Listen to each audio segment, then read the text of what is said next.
All right, part 2 of round fenders. So I figured I would start. So here we have our 1967 112 hydraulic lift, and I figured I would use a direct comparison. So right next to it is a 1967 110 hydraulic lift.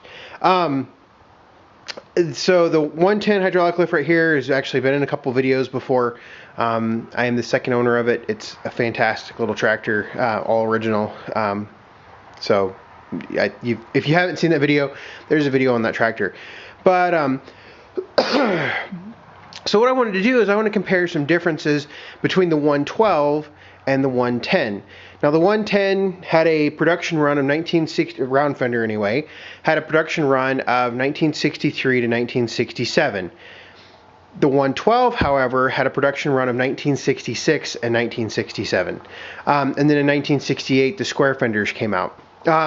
Which if you followed along my John Deere history series, I actually need to come back and finish up the 1968 announcements. I'll eventually do that once my office is back in order. So anyway, we have a 1967 112 and a 1967 110. They're both hydraulic lift. Hydraulic lift was only offered in 1966 and 1967 as an option from the factory. Now, there are some 1965 machines out there that have been modified for hydraulic lift. It is easy enough to do. So if you see a 1965 hydraulic lift or even a 64 hydraulic lift, it's had some modifications because hydraulic lift was not available from the factory until 1966. So looking at the two machines, we're going to ignore the differences in the tires and stuff like that at this moment. Obviously the engine is the biggest part and the biggest thing that is different. So on your left hand side, the 112 has a Tecumseh HH100 10 horsepower engine, and then the 110 on your right has a 8 horsepower K181 Kohler. Now we'll come do a side shot of these two, and you will almost instantly be able to tell the difference when you look from the side. So if you look at this one, it has the flywheel cover on it. That one also has a flywheel cover on it. But look at the shape of the flywheel cover.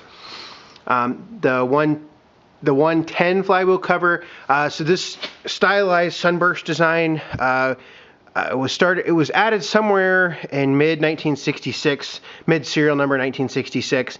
I haven't been able to ascertain the exact edition date of that, but it came along in 1966. So anytime you see a round fender with this design right here, that is a flywheel cover from 1966 or 67. Earlier ones did not have these 3 raised ridges on it, and there's a couple other differences. Meanwhile, you see the kind of rounded corners, everything else on that one, it's much smaller. So if you look at the width, it's much narrower.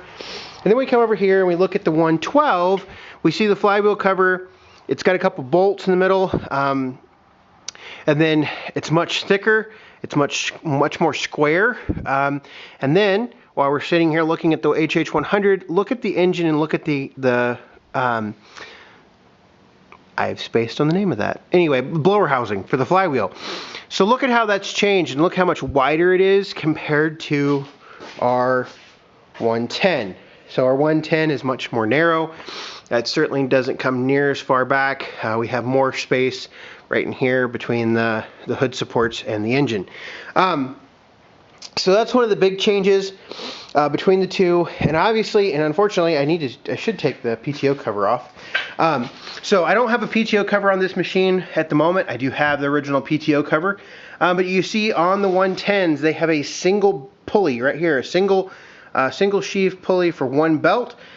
This tractor also has the tiller pulley on it, which we'll get to in a later video.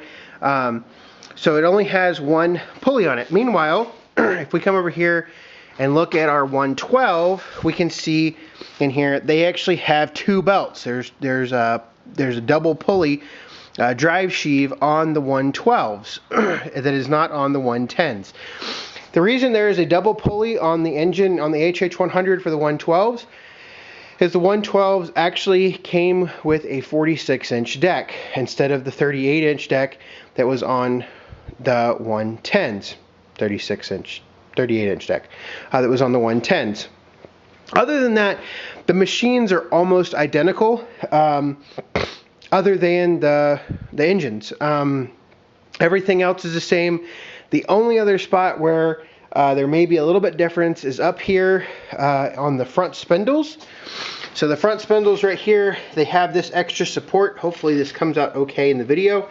There's actually, they labeled these as heavy duty supports, and they were spindles that you had to have if you put a loader on a 110. So look at this piece right here on this 112, and if we come over here to the 110, we see that that piece is not there. So that is one of those things that is different. Other than that, the tractors are pretty much identical in terms of transaxles, in terms of control, stuff like that, options that were available. Same tires were available, etc. Now, if we just look, so if we want to continue along those lines, actually we'll stop the video right here, and I'll pick up on part 3, and I'll go ahead and do a comparison in terms of things to look for when you're looking at round fenders, because this is actually a pretty decently appointed round fender right here. So this part 3 will follow right after this one.